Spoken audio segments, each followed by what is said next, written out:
The latest figures released this morning, Monday, by the CCSA show 6,166 new cases and 50 deaths attributed to illnesses exacerbated by COVID.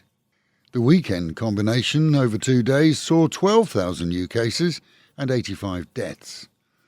Over the weekend as well, 2 main hospitals in the capital temporarily closed some departments. Siriraj closed its emergency room due to what they call a patient overload, and Rajavithi Hospital saw the suspension of general surgery services and admission of inpatients from today. This after some medical personnel were found to be infected and others being quarantined, but with some other departments remaining open. The row over the non-placement of orders for vaccines expected by private hospitals continues, as the government Pharmaceutical Organisation reports that it is not accountable for contracts remaining unsigned or processed. As, according to them, the deal is that hospitals who have to order through them hadn't paid up front for supplies, and that, we're told, is a condition of ordering. Moderna is the critical vaccine in the row between various groups, as the production plant has made it clear that orders received after last week are not likely to be delivered until early 2022. The GPO director told media that some 300 private medical facilities have placed orders and that an order should be signed this month. Good news, perhaps, on the other side is that we're told some 20 million doses of the Pfizer vaccine may arrive here as early as October. We're quoting a major news outlet now which quotes a senior health official for Thailand saying that the country will struggle to meet its monthly coronavirus vaccination target of 10 million doses. This as deliveries from Astrazeneca produced here will be 40 to 50% less than expected because some supplies are allotted for export. Instead, the country could see 5 to 6 million vaccines available as it struggles to secure extra supplies from the Chinese Sinovac production centre. 15% of the Thai population is said to have received a single shot, and under 5% both shots. 70% of all recent COVID cases are being attributed to the Indian variant of the illness, which has evolved considerably from the original virus that came from China. This, according to experts at Chulalongkorn University, who believe that it developed here from illegal immigrants arriving from Burma, where there's little or no control.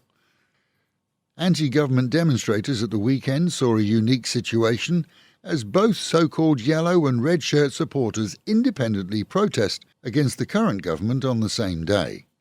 None reached the well-protected government house, but instead met, marched and made speeches before dispersing peacefully.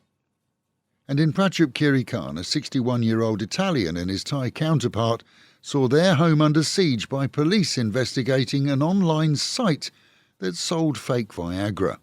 Armed with a warrant, police waited a considerable time as both told the authorities that if they came into the home they'd shoot themselves rather than be arrested. As the siege continued, the Italian is said to have fired at a police sergeant. As backup teams arrived, more shots were heard from inside the home, and bursting in, police found both had shot themselves dead.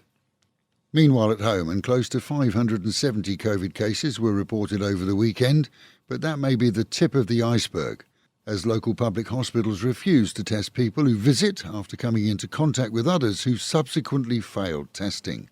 Despite hospital COVID testing areas not busy by far, those people who do try are advised to go home and only come back if they show symptoms. The end result is that an unknown number of asymptomatic patients slip through the holy net.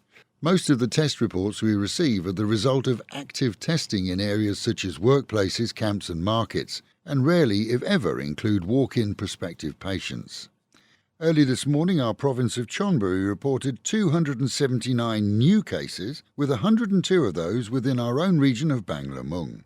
Several markets in the Naklua area have been closed for cleansing over the weekend following minor outbreaks. And an ice factory in Huay Yai was closed down for 2 weeks as well, after testing showed some staff positive for COVID.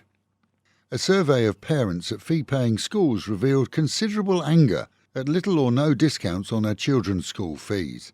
Despite schools saving on transportation, utilities, staff requirements and more, with online teaching replacing in-class attendance, we're coming across numerous expat families who are considering either a school move or simply cancellation, which of course will affect their children. But as one large school increases its fees, It appears that more are concerned with balance sheets than student retention. Some, a smaller number, have offered discounts and are working with parents when income is affected by the closures. But for the most, it's business as usual, as long as parents put up with it. And with the Met Office promising highs today of 35, dropping down to 28, another hot day. Local and national news today from Fabulous 103 FM and Fabulous Pattaya Media Group. And to get a notification every time we release another bulletin or programme, like and subscribe to our channel, Fabulous Pattaya Media Group, by using the link below.